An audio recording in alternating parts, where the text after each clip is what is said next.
Téléspectateurs de la RTVC, bonsoir et bienvenue à cette nouvelle édition de votre journal. À la une de cette semaine, c'est la tenue de la deuxième session spéciale des trésoriers dans le cadre de l'UMPJ Ndoumbi du 6 au 12 décembre 2020 avec pour orateur principal le pasteur Théodore Andossé. La participation a été massive sur place comme en ligne, vous le verrez dans ce journal. Et puis suite et fin de la campagne de la Hope Medical Clinic dans les différentes localités où elle s'est tenue du 1er au 10 décembre 2020. On se souvient que la communication médiatique à ce sujet avait été importante. À présent, c'est le bilan. CMCI RCA tenu d'une retraite des dirigeants convoqués par le missionnaire Aoman qui a rallié ses troupes du 13 au 15 novembre dernier pour compte rendu, encouragement et perspective. Voilà, chers téléspectateurs, c'est tout pour les titres. Tout de suite, le développement.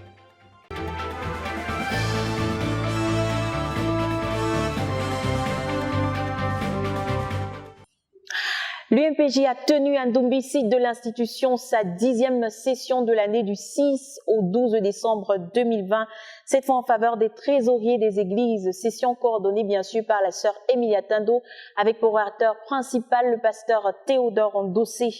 Tout don doit émaner de l'amour, a précisé la vice-chancelière. Plus de détails avec Jacques Coutier. Le 10e cours de l'Université mondiale de prière et de jeûne de l'année s'est tenu à Ndoumbi du 6 au 12 décembre 2020. C'est également le second cours spécial réservé aux trésoriers d'église et à tous ceux qui portent un fardeau pour les fonds de l'œuvre.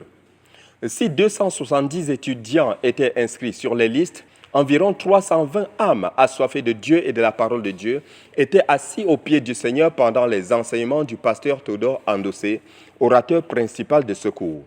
Ils sont venus des différentes provinces spirituelles de la nation, de la Côte d'Ivoire, de la France, du Rwanda et de l'Afrique du Sud. Environ 4429 auditeurs uniques de 121 nations se sont connectés pour suivre cet événement important à travers AVC Online. Le thème que le pasteur Théodore Andossé s'est proposé de développer pendant ce cours était le don et la relation avec Dieu.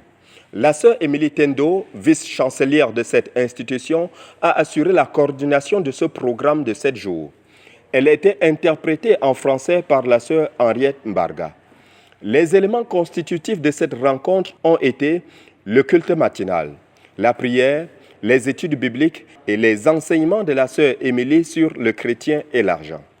Il est à noter que chaque étudiant présent a reçu gratuitement une copie du livre du frère Zach, Le chrétien et l'argent, lequel a été lu et étudié pendant les études bibliques. Une ébauche de l'enseignement de la sœur Emilia Tindo sur ce cours est davantage d'éclaircissements sur certaines leçons du même document. Des réponses aux questions posées par les étudiants sur le sujet. Elle a également tenu à préciser que les croyants doivent se donner d'abord entièrement à Dieu avant de penser lui apporter leurs dons. La joie du croyant, c'est le témoignage de Dieu dans son cœur que Dieu est content de lui. Tout ce que Dieu nous a donné, c'est pour sa gloire et pour le servir. Et chacun se doit de rechercher toutes les opportunités pour servir Dieu avec tous les dons et tous les talents mis à notre disposition. Le message de Berthois a été lu à tous les étudiants présents à ce cours. La vice-chancelière a insisté sur le fait que chaque membre de la CMCI, et particulièrement les ministres des Finances, doivent se faire violence pour que ce message fasse partie intégrante de leur vie. Tout don doit émaner de l'amour. L'amour pour Dieu, l'amour pour le prochain et l'amour pour les frères. Avant d'entrer dans le vif de son sujet, le leader a précisé que l'argent est l'entité la plus facile à avoir. Elle est plus facile que la prière, le jeûne, l'évangélisation et la sainteté. Elle est aussi le test décisif de la spiritualité des croyants et des églises.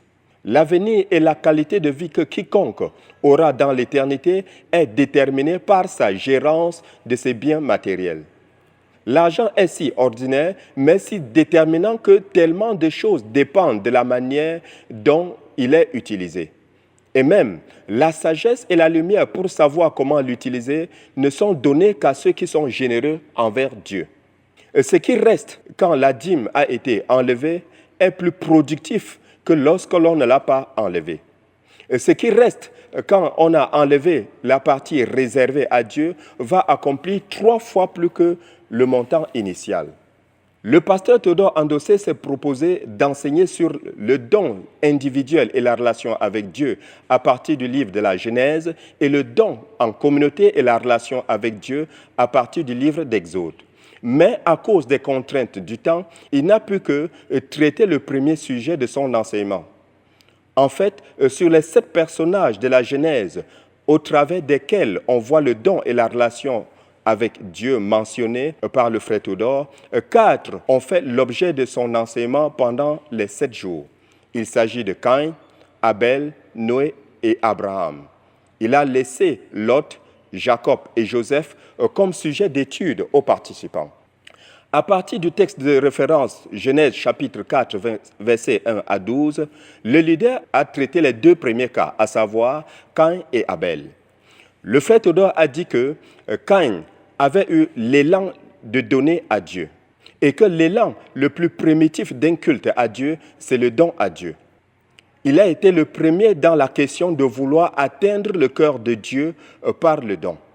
Il a donc apporté une partie de ses récoltes.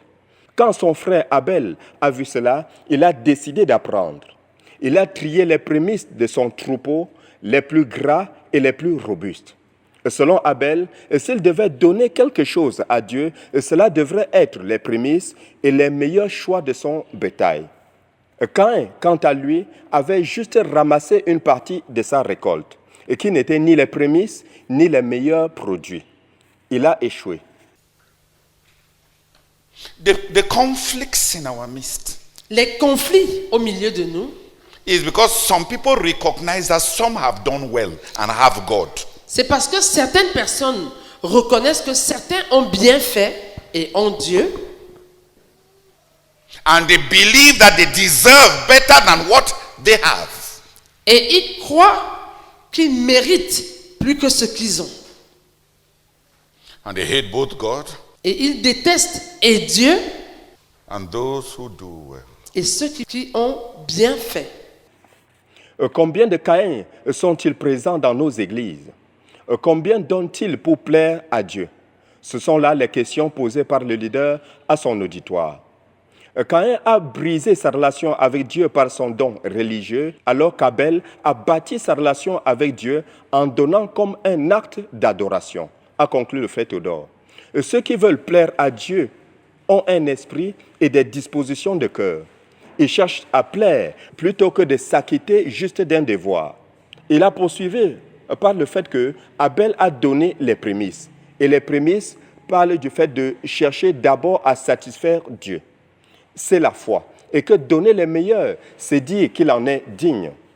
À partir de Hébreux chapitre 11, verset 4, le leader a proclamé que le don d'Abel a fait l'histoire. Dieu l'a approuvé et l'a déclaré juste. Il y avait un élément spirituel dans son don, sa foi en Dieu. Ainsi, Abel a donné pour plaire à Dieu. Et Dieu lui a donné un ministère en contrepartie, la capacité de continuer de prêcher bien que mort. Et le message de sa prédication est le suivant. Adore Dieu avec ton don. Recherche ton approbation avec ton don. Par son don, donc, Abel a plu à Dieu. Il a été déclaré juste. Il a obtenu un ministère éternel et il parle encore bien que mort. Seek the approval of God with your giving. Recherche l'approbation de Dieu avec ton don, tes dons. The way God considered Abel changed. La manière dont Dieu considérait Abel changea. Giving can change God's perception of the person who gives. Le don peut changer la perception de Dieu, de la personne qui a donné. Le troisième personnage de la série étudiée était Noé. Le leader a révélé que Noé, après sa descente de l'arche, a bâti un grand autel comme premier acte de son retour sur la terre ferme. Il était lui aussi discriminatoire dans ce qu'il voulait donner à Dieu. Il a choisi ce qui était pur, excellent, pour l'offrir à son Créateur. Le leader précise qu'il a pratiqué l'intelligence spirituelle, c'est-à-dire multiplier quelque chose en la donnant à Dieu. Donc, le premier acte de celui qui avait été sauvé du jugement était l'adoration à travers le don généreux à partir de ce qu'il avait. L'orateur a réitéré le fait que le don produit une réponse du ciel et que Dieu parle facilement à ceux qui donnent sacrificiellement. De plus, dans sa réponse à Noé, Dieu a touché plusieurs sujets contemporains. Il a fait un vœu. Il a touché la question écologique, a donné à Noé l'autorité sur tout ce que Noé lui avait offert en sacrifice. Finalement, le frère Théodore conclut que ce qui est donné à Dieu est assujetti. Et ce message adressé à cette occasion au ministre des Finances est décidément la parole du Seigneur à chaque membre de la communauté missionnaire chrétienne internationale. De Ndoumbi pour la RTVC, Jacques Kouechi.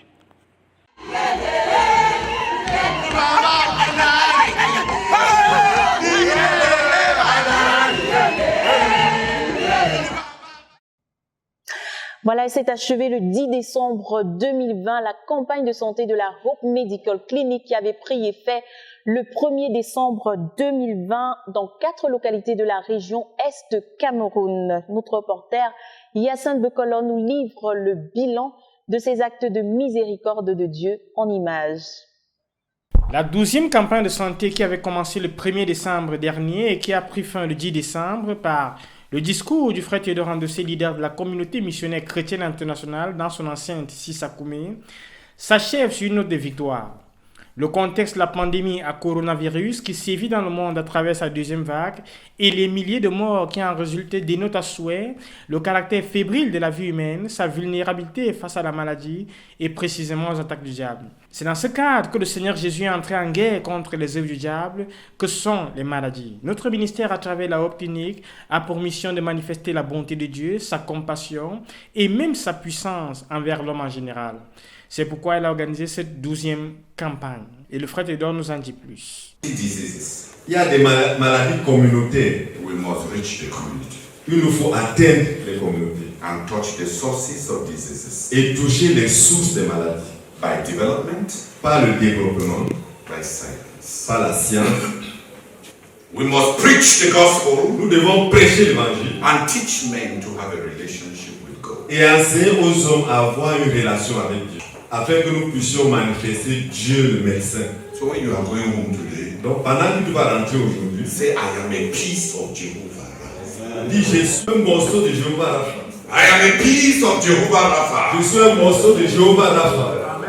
I will use science. Je vais me servir de la science. I will develop communities. Je vais développer les communautés. I will preach the Je gospel. vais prêcher l'évangile. I will give men a relationship with Je God. vais donner aux hommes une relation avec Dieu. Because God, the supreme doctor, says that is the way it is done. Parce que Dieu le médecin souverain dit, c'est de cette manière que c'est fait.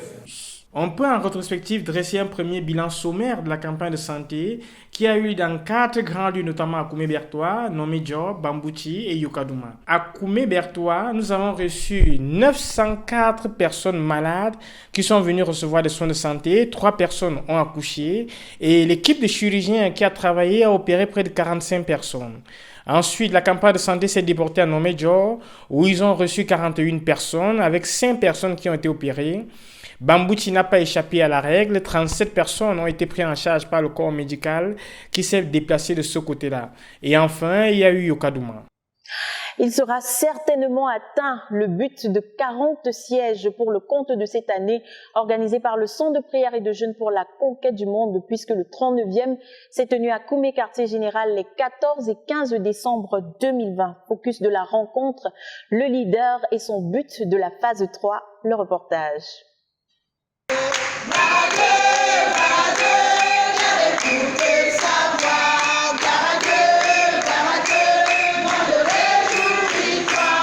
Le Centre de prière et de jeûne pour la conquête du monde a organisé l'avant-dernier siège de prière de l'année du 14 au 15 décembre 2020 à Koumé.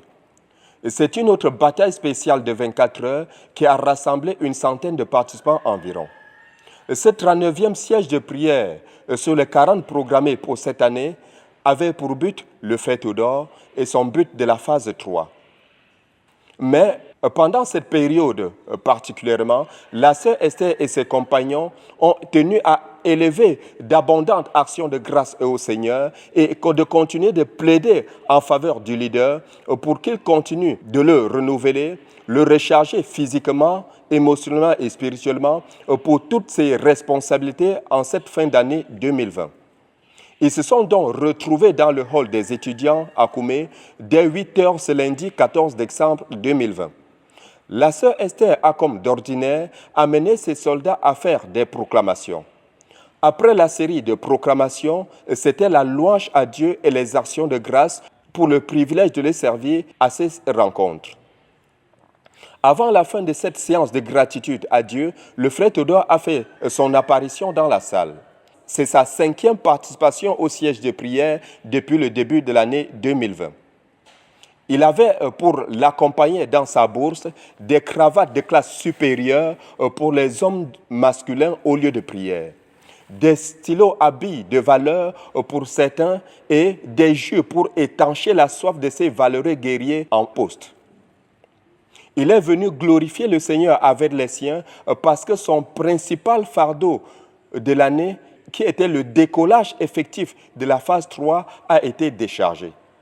Et les actions de grâce sont montées à celui qui seul fait de grands prodiges. Après cette phase, l'homme de Dieu a conduit ses ministres de prière à plaider avec le Seigneur, afin qu'il encourage ses enfants à tel niveau à finir l'année fort en achevant tous leurs projets. Avant de poursuivre, il a tenu à préciser que très peu de gens échouent dans l'accomplissement de leur but et que plusieurs mentent. Ils établissent des buts irréalisables et à cause de cela, ils n'y font rien. Et ceux qui se lancent dans l'accomplissement de leur but établi les réalisent effectivement. Après son départ, la sœur Esther a conduit la prière pour les 9 projets du frère Théodore avant la fin de cette année. La bataille a été pour amener à l'existence chacun des ministères, son contenu, la présence de Dieu, les participants à chaque ministère et bien d'autres aspects. Les programmes en cours dans le ministère ont pris la relève. Il s'agit de la campagne internationale de santé à Douala et l'inauguration de la Hope Clinic de Douala, l'Académie de musique ZTF et les prochains cours de l'Université mondiale de prière et de jeûne en Ndombi. Tout comme à tous les rendez-vous des sièges de prière, la protection quotidienne a été faite pour le frère Théodore, pour tous les dirigeants du ministère et pour chaque saint en particulier. Le Seigneur a été fidèle. Il a visité et béni certains de ses enfants pendant la visite du frère Théodore.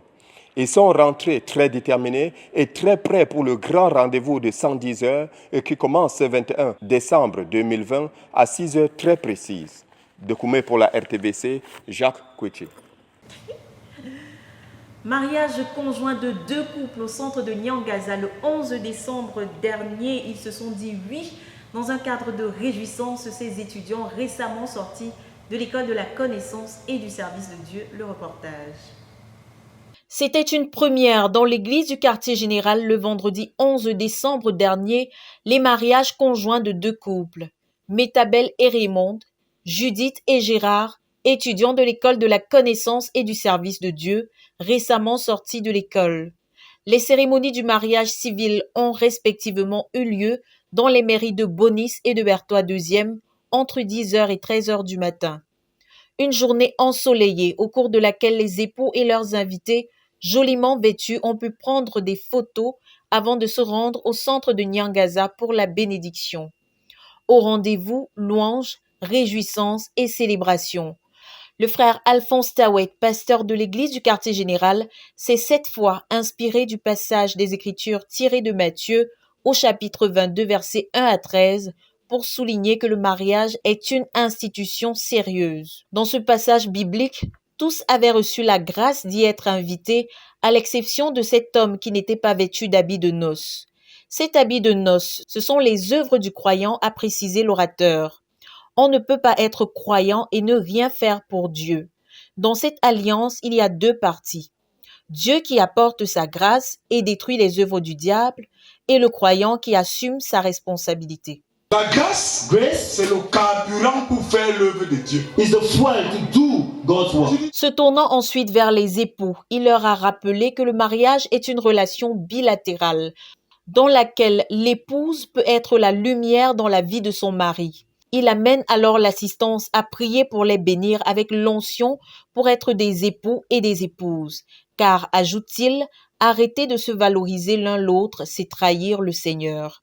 La parole est cédée au pasteur Eli Aretouyap, communément appelé le maire. Il invite ensuite des célibataires à monter sur l'estrade et l'église à les bénir avec des conjoints en prière. S'ensuivent les présentations des époux à l'honneur et l'échange des vœux. Peu de temps après, la parole est cédée au pasteur Sama Israël qui conseille aux mariés d'avoir un conseiller vers qui se tourner, une personne qu'ils respectent et envers qui ils sont vrais et honnêtes. Place enfin à la bénédiction suivie du délicieux repas offert par les époux. De Koumé pour la RTVC, je suis Cynthia Siaka. Le centre de Goshen poursuit ses voyages missionnaires dans diverses localités de la région Est Cameroun sous la supervision du pasteur Sama Israël au programme évangélisation, formation des disciples, implantation d'églises. La suite en images. Le centre de Goshen, l'un de ceux de l'église du quartier général sous la direction du pasteur Sama Israël, poursuit ses voyages missionnaires dans l'Est Cameroun.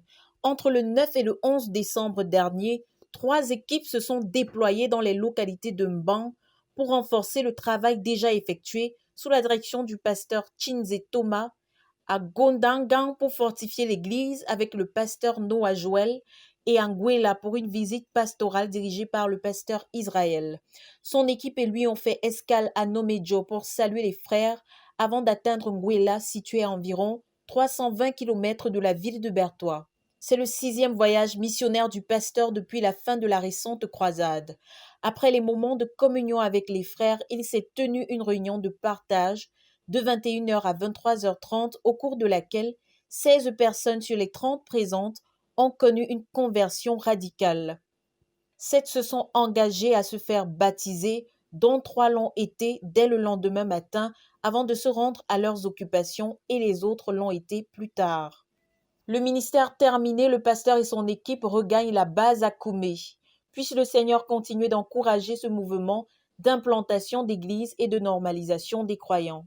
De Koumé pour la RTVC, je suis Cynthia Siaka. La localité de Yokadouma à l'est et ses environs a aussi pu profiter de la récente campagne de santé grâce à la Hope Mobile Clinic qui a effectué le déplacement sur place pour s'occuper des personnes malades et leur manifester la miséricorde du Seigneur ainsi qu'au Baka du campement Boy. C'était du 5 au 8 décembre 2020. Hyacinthe Bekolo. La Hope Clinic a organisé sa 12e campagne de santé du 1er au 10 décembre 2020 à Koumé, Bertois. Et pendant cet événement, comme de coutume, elle organise des missions dans les localités à travers la Hope Mobile Clinic afin de faciliter l'accès aux soins de santé aux populations les plus vulnérables de la région administrative de l'Est. C'est dans ce cadre que pour la première fois, la ville de Yokadouma a accueilli une Hope Mobile Clinic du 5 au 8 décembre dernier. L'équipe des missionnaires de compassion a quitté Bertois vendredi 4 décembre 2020 à bord d'une pick-up. Et après 4h30 de route pour parcourir les 274 km qui séparent Bertois de Yokadouma, la Hope Mobile Clinic a fait sa première escale à Garigombo, qui est la dernière ville à proximité avec la frontière de la République centrafricaine. Une église de la CMCI a été implantée dans cette ville de 15 000 habitants il y a cela 4 mois et avec à sa tête un jeune pasteur du nom de Marius. Un accueil chaleureux, riche en louanges et en célébration a été offert aux frères.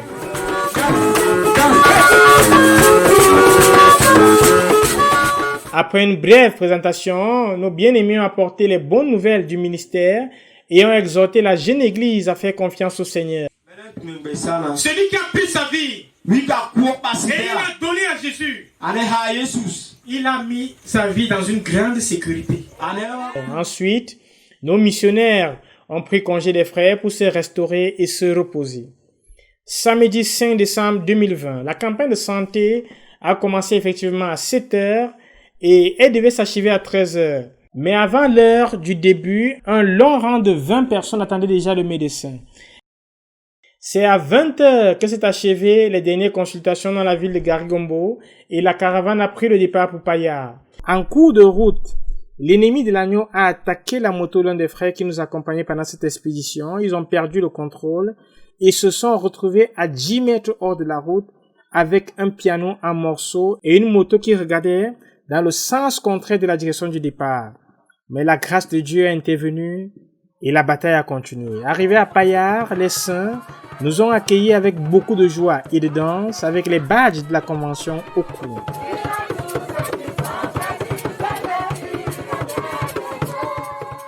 Le piano qui avait été émietté a été dépanné par un ingénieur de circonstances et la louange pouvait à nouveau monter vers le ciel. Payar, c'est aussi le village du dirigeant provincial de la KDI, le pasteur Jules Mpoy. La campagne d'évangélisation a commencé et 65 personnes ont donné leur vie au Seigneur Jésus-Christ. La campagne de santé, quant à elle, a commencé à 21h et elle s'est achevée à 5h du matin. Après 3 heures de repos, c'est à 8h que la campagne de santé a commencé à Yokadouma et il y a eu la même effervescence et le même engouement de la part des populations. Notre ministre de l'Évangile a exhorté les frères de l'église de Yokadouma, qui étaient 213 présents, et à imiter le modèle du frère Zach et à imiter le modèle du frère Théodore comme l'une des clés pour réussir dans la vie chrétienne en général et réussir dans la phase 3 en particulier. Nous avons rassemblé l'église de la ville et ils ont répondu présent. Pourquoi? Parce que nous avons jumelé la campagne médicale avec un enseignement. Donc au même moment que nous étions en train de subir l'enseignement dans la salle, la campagne médicale dehors était en train d'avancer. Et nous remercions le Seigneur parce que plusieurs patients sont venus et nous voyons, nous ne sommes même pas encore en train de tirer à la fin parce qu'il y a encore des patients et le médecin c'est-à-dire que le Seigneur est avec le médecin et toute l'équipe technique. Pourquoi? Parce qu'ils ont travaillé hier et avant-hier, jour et nuit, et le voilà encore aujourd'hui en train de travailler concernant la campagne médicale à Yokadouma. C'est vers 17h que nos soldats se sont rendus au quartier Compagnie 3 km pour une expédition pour détruire les Philistins dans ce quartier à travers une campagne d'évangélisation. Après une prestation de haute volée des semeurs de Yokadouma, plusieurs villageois sont sortis des maisons pour venir voir et contempler la main de Dieu. Après la prédication de l'évangile, plus d'une centaine de personnes ont quitté le royaume de Satan pour entrer dans le royaume de Dieu à travers la repentance. Ensuite, la campagne médicale a commencé à 21h et s'est achevée à 3h du matin. Lundi 7 décembre 2020, les soldats du Seigneur Jésus-Christ se sont rendus à 12 km de Yokadouma sur la route qui va vers Djimako, dans le village appelé Biendemama. La campagne de santé a commencé vers 11h et s'est achevée à 13h. Vous mettez le matin, vous mettez le soir avant de dormir. Matin, soir, c'est ça là, c'est la pommade. Le village Biendemama n'est pas très grand et voilà pourquoi en moins de 2 heures nous sommes en train d'achever la campagne. Néanmoins, plusieurs ont fait des consultations et ont fait des examens et ont payé leurs médicaments. Et d'un moment à l'autre, nous allons nous retrouver du côté de Mbol 12. Biendemama est un lieu où le Seigneur est en train de se glorifier petit à petit depuis que nous avons implanté l'église. L'église est implantée ici et cette église est dirigée par le frère Delance. Donc, nous croyons que cette campagne aura un impact positif dans les jours à venir, dans notre ministère et pour la gloire du Seigneur Jésus-Christ. Amen. Ensuite, ils ont continué du côté de Mbol 12. Les ministres de la Compassion ont apporté les soins aux malades de 13h à 18h.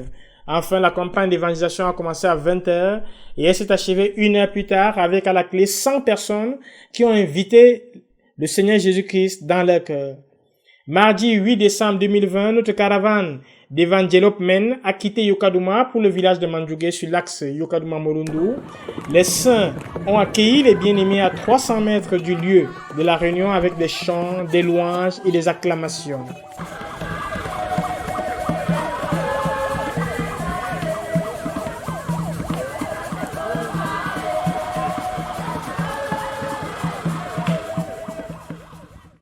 Les frères se sont présentés et la campagne de santé a commencé. Je m'appelle Messako Firmin, le chef du village de Mandjougé. L'impression que j'ai sur moi, vraiment, vous êtes venus aider la population.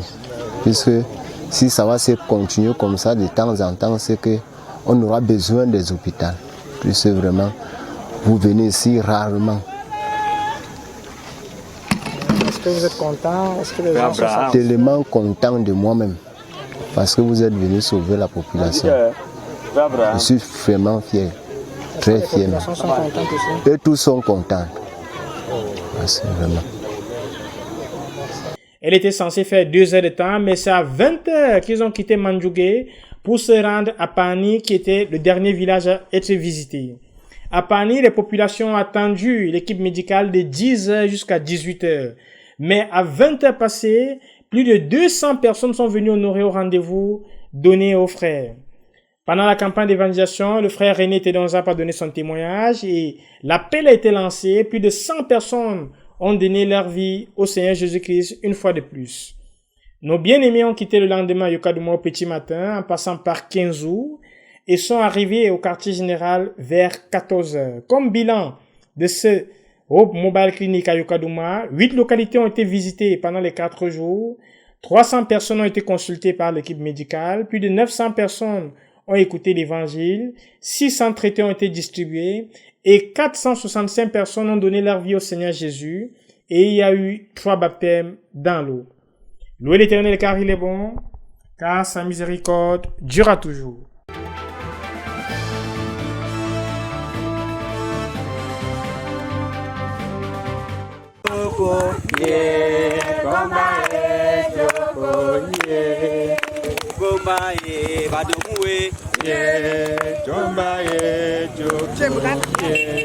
En marge de la visite de la Hope Mobile Clinic à Yokadouma, les saints sont allés à la rencontre de quelques pygmées Baka dans cette localité, notamment dans le campement de Mboldous, où 3 pygmées ont écouté clairement l'évangile et ont donné leur vie au Seigneur Jésus-Christ.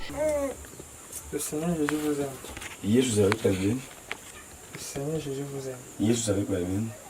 Mais Il ne savoir. il n'aime pas le péché. Ah, pas le Seigneur. Le Seigneur Jésus, c'est lui que Dieu nous a envoyé. Jesus c'est il m'aurait Pour les besoins de l'homme. tes soins. Et c'est une vie. Dans le campement pygmée de Mandjougué, la sœur Georgette, qui est responsable de la conquête des pygmées dans cette région, nous livre son témoignage dans la conquête des pygmées. Le pasteur m'avait envoyé ici, le frère Francis.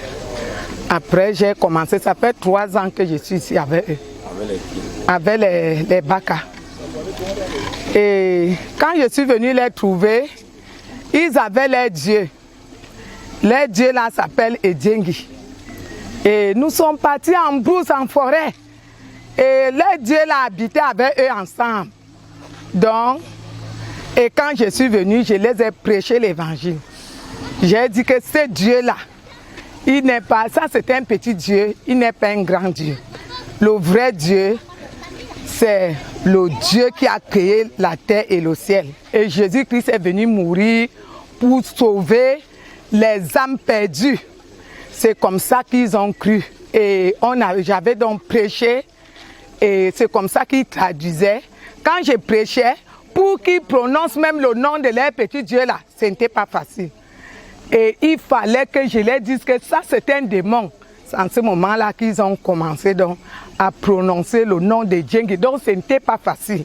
Ils avaient leur Dieu et ils comptaient sur leur Dieu là, leur petit Dieu là. Après ça, ils ont cru, beaucoup ont eu le baptême. À ce jour, elle a implanté 10 assemblées de maisons en milieu Baka. Plus de 150 pygmées ont cru au Seigneur Jésus-Christ. 50 pygmées se sont fait baptiser dans l'eau et certains ont reçu le baptême dans le Saint-Esprit. La moisson est mûre, que les ouvriers se lèvent et aillent récolter les fruits.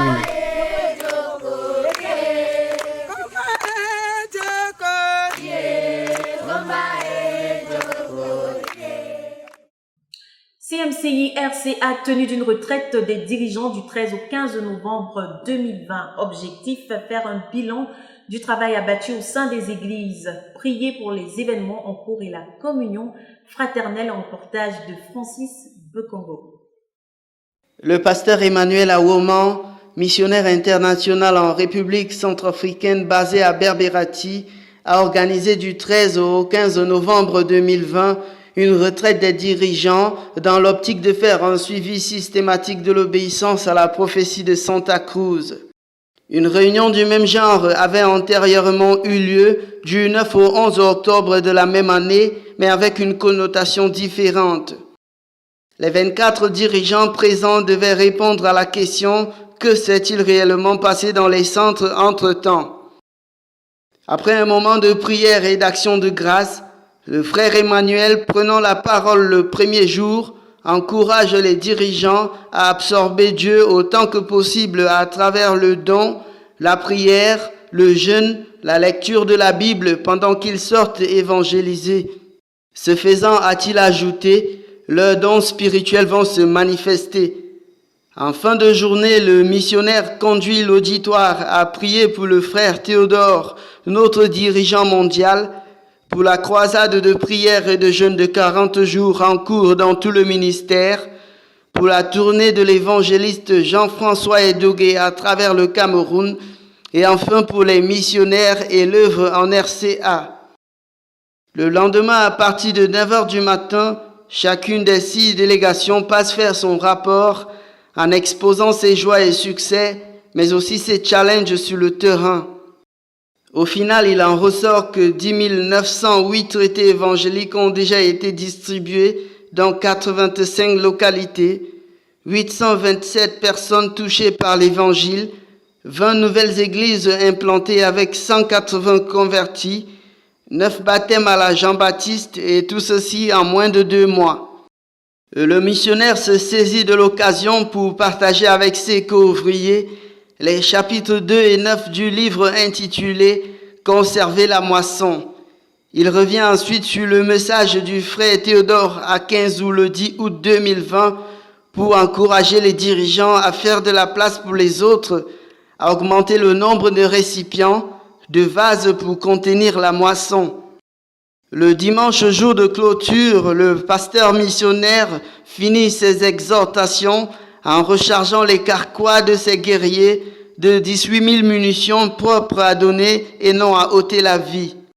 La retraite s'achève vers 13h par la fraction du pain, un moment idéal pour se recommissionner, les regards tournés vers le ressuscité.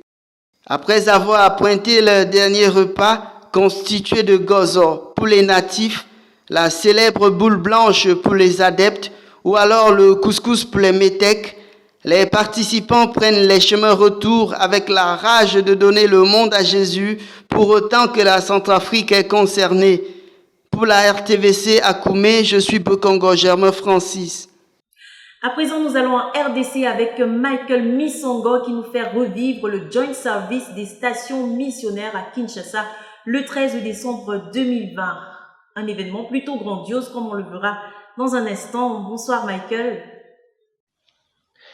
Bonsoir Cynthia. Alors, dire que le Joint Service des stations missionnaires CMC de Kinshasa était un moment grandiose serait un euphémisme, hein, Cynthia, je te le dis déjà. En effet, c'est dès 11h, ce dimanche 13 décembre 2020, que les bus de la ville de Kinshasa furent pris d'assaut par les frères de la communauté missionnaire chrétienne internationale de RDC, convergeant tous vers le hall choisi pour le culte d'ensemble très spécial qu'on avait. À entendre les frères prêcher l'évangile dans les bus, on aurait été sot de ne pas comprendre la portée sérieuse de l'événement auquel on converge. J'ai dit événement car oui, c'était un événement, Cynthia, le tout premier send-off à caractère international auquel assistaient la plupart des participants massés ce jour-là dans la salle somptueuse Boulevard des Jeunes sur Victoire ici à Kinshasa. Alors, 12 heures, début des hostilités, feu à volonté sur l'ennemi, des prières, des proclamations, des danses à n'en plus finir en l'honneur de notre Seigneur et Sauveur Jésus-Christ, le tout dirigé par le missionnaire Adam Ataouset. À 15 heures, la parole fut remise au pasteur Jean-Pierre Kiembo, qui, dans un message tout droit venu du ciel, a expliqué aux saints réunis quelle était la raison pour laquelle on était là, qu'est-ce qui était sur le point de se passer, c'est quoi un envoi missionnaire, qu'est-ce que veut dire acte 13. C'est à 16h30 qu'il passera la parole au missionnaire Dieudonné Bissé dans une forme physique impeccable, dans une condition spirituelle qui faisait peur à l'ennemi à 3 mètres kilomètres. Ceci déchirera les cieux. Avant de passer le micro au missionnaire Emmanuel Amadou Adama Taouset, une salve de témoignages expliquera tout ce qui est en train de se passer. Le collège des missionnaires imposera donc les mains aux Cléis, le frère Alex, la sœur Winnie et à leurs 2 enfants, le petit et celui qui est dans le ventre, les mettant à part pour l'œuvre à laquelle Dieu les avait clairement appelés. En attendant que vous les receviez à Koumé pour l'acte 2 de leur send-off, nous nous réjouissons ici encore et encore pour ce miracle que Dieu a opéré parmi nous, Cynthia. Ici, Michael pour la RTVC à Kinshasa. Que le Seigneur vous bénisse. Merci Michael pour ce reportage plein de vie. Voilà, chers téléspectateurs, c'est la fin de ce journal. Merci de nous avoir suivis jusqu'au bout. Restez connectés, comme vous le savez, à la Radio Television Voice of the Cross. C'est la chaîne de la Bible. Que Dieu vous bénisse.